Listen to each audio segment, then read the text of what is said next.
Congratulations, you survived Valentine's Day. They say that about 7% of US adults report breaking up on February 14th itself. 7%. That is not nothing. Funny thing, my first love broke up with me on Valentine's Day.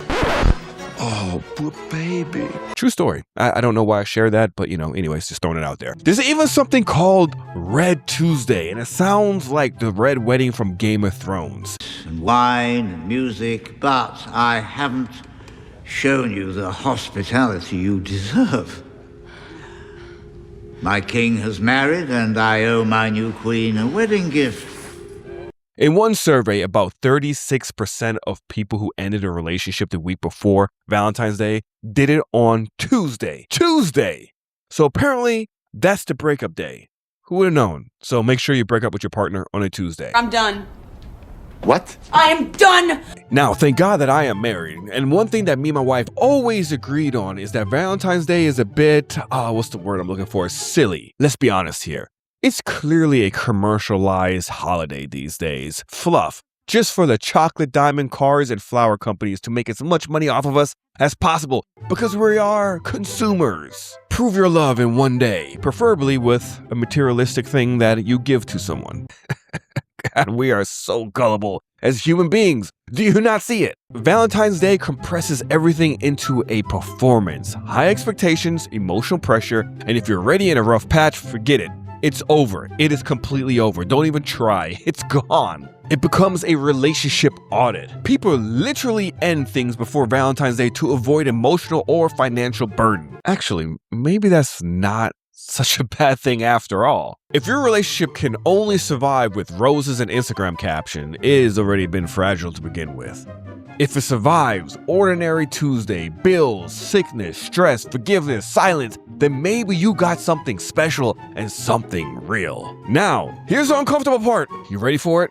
The divorce rates among Catholics who just identify as Catholic, aka lazy cats, are pretty similar to the general US population. That's right, roughly 20 to 30% end in civil divorce. Historically, about 40% of first marriages in the US end in a divorce. But the good news is that divorce peaked in the 1980s.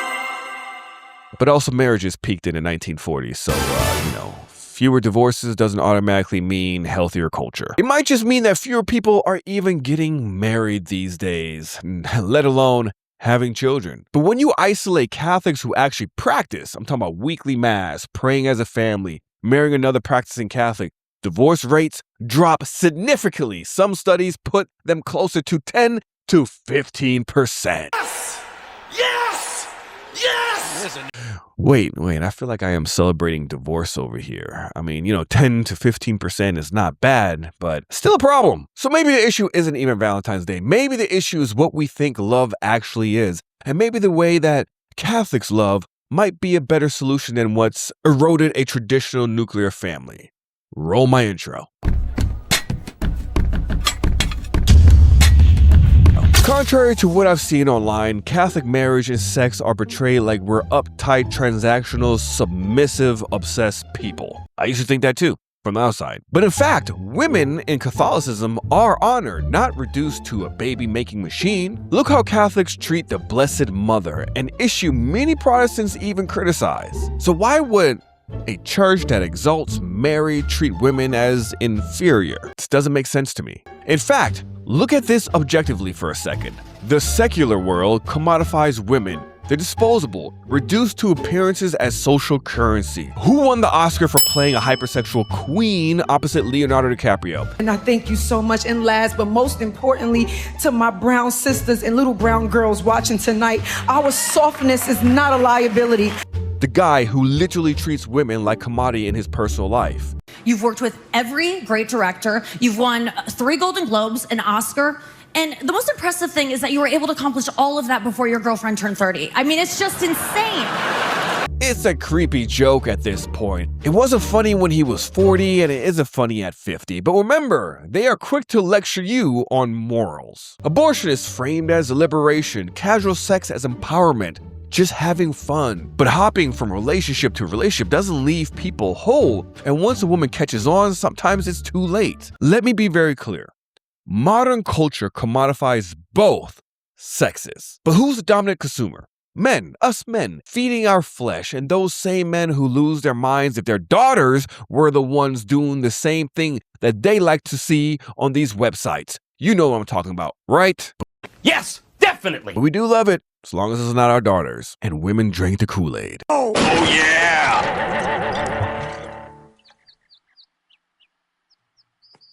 Women within Catholicism have spiritual dignity. Luke 8 shows that women traveling with Christ and supporting his ministry. At the crucifixion, who ran and who stayed? There you go. All four Gospels recorded women as the first witnesses of the resurrection in a culture at that time where women's testimony carried less legal weight.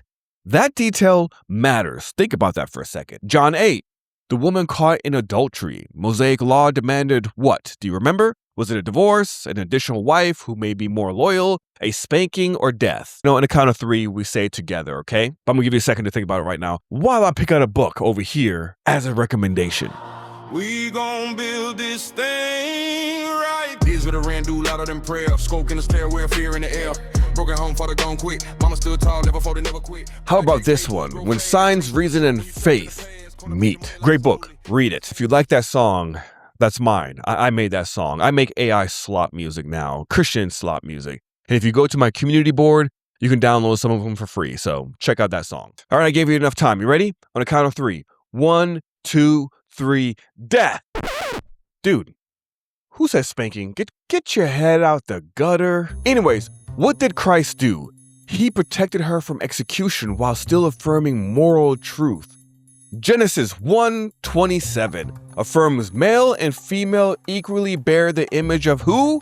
God. And Catholicism has named women doctors of the church throughout history, which is a high title to carry within the Catholic Church because a lot of the stuff that the doctors of the church came up with is part of our tradition that is aligned with the Bible and early Christian tradition. So the dignity is there. No one is trying to oppress women. It's trying to cherish them as beautiful roses to be cared for and adored, not treated like a 2-cent whore. Your language is offensive. Now here's where people get uncomfortable in what I'm about to say because we are conditioned to believe the opposite. Why is it lame to look for marriage but celebrate hookup culture? Think about this. What are you risking with marriage? I can think of one thing: trust. Because you have to put faith in someone when attraction fades. When the culture says swipe left for better, or is it swipe right? I don't know. I'm not on these dating websites, but you get my drift. But what are you risking with the hookup culture? STDs, unwanted pregnancy that leads to women's health care, broken trust, emotional detachment disguised as empowerment, and yes, you risk your capacity to ever bond again. Let me put it this way real quick. As a man who identifies as a woman real quick, I mean, we're still playing that game, right? Okay.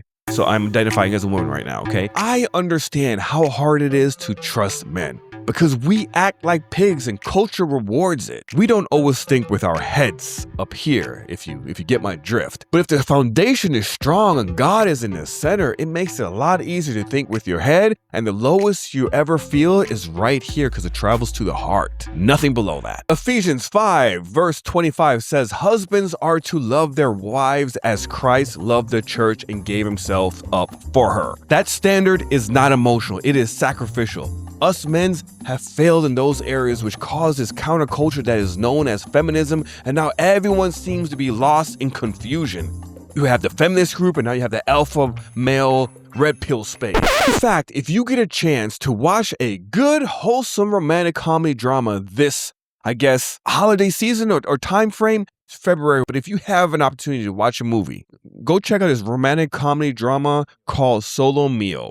Now, I'm a huge big movie buff, and this movie was entertaining for men as well and doesn't depict us as pigs. It stars 3 guys from 3 different famous TV franchises coming together for a family-friendly love story. Support these type of movies, which means that Hollywood would start spending more money on those type of movies. I'm just saying, that's how it works. We are the consumers. We dictate what these businesses sell to us. Catholic love says, I choose freely, fully, faithfully, and fruitfully, not just while it feels good, but in order towards your good and your shared salvation. Casual culture lowers those stakes. Catholicism raises them. We take it so serious that Paul says in 1 Corinthians 6 verse 16 through 18? Let me double check real quick. I'm so good. Yep, it's 6 through 18. That if you join yourself to a prostitute, you become one flesh with her. What do you think that means? I give you a second to think about it. All right, I think we all have our interpretations now in our head, right? If you said it means marry a prostitute, shame on you. That's not what it means. Marry a prostitute. That's some like weird technicality. It means sexual union creates a real bond whether you respect it or not. Sex isn't just physical, it unites even with a prostitute. So marry the prostitute that you slept with. Make her a holy woman. What's wrong with you? I'm kidding, clearly, okay? Understand my humor, but the world does say that prostitution is the oldest business in the world, so the business is honorable to sell your body for money. It's just crazy. It gives me a headache because it's packaged as empowerment for women and stress relief for men who just need to get their rocks off from time to time. You see how the devil plays here? But Paul's point is that your body speaks covenant language. If your life doesn't back that up, you fracture yourself. Take a look at these 3 verses. Genesis 2:24, that's one flesh. Matthew 19, indissolubility.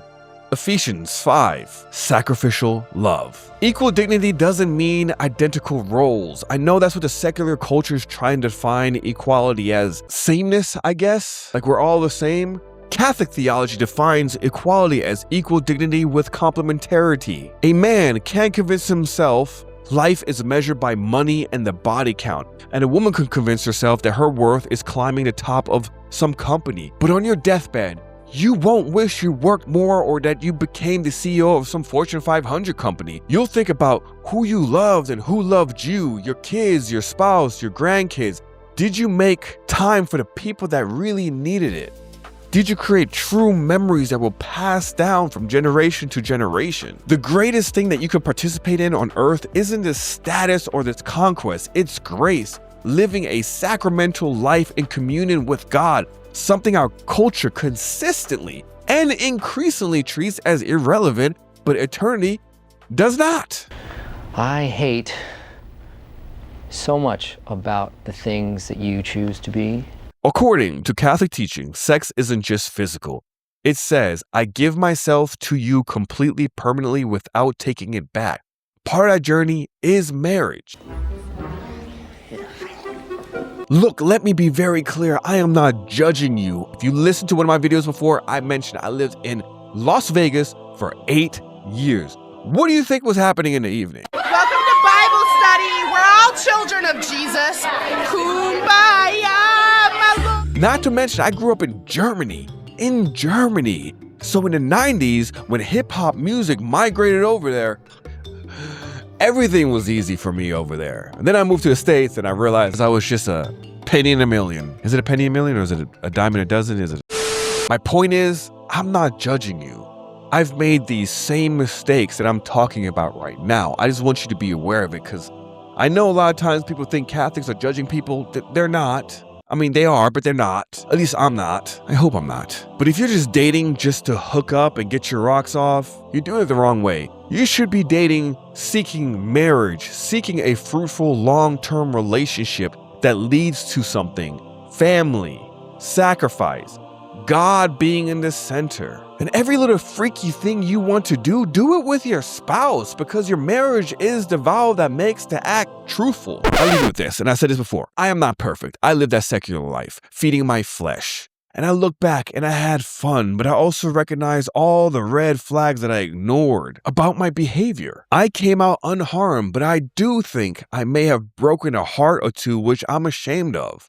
And I'm deeply sorry if I did. And if you're one of the girls that I was with back in the day, I'm sorry. I wish I knew better because when you recognize your sins, you realize you have an obligation to share what you know now, especially when you recognize the beauty of what the sacrament known as marriage, which includes love and sex, truly is about. When sex happens outside of the permanent commitment, the body is saying something that life hasn't promised. Catholicism doesn't lower the value of sex either. Don't let anyone fool you. It raises it so high that it refuses to let you give it to someone who hasn't even vowed to never leave you. So with that, one of the biggest choices you have to make in life is who you start your life with moving forward. It's not the job, it's not how much money you're gonna make, it's not about what college you go to, it's about who you decide to start your life with and who you commit to for the rest of your life until death do us part.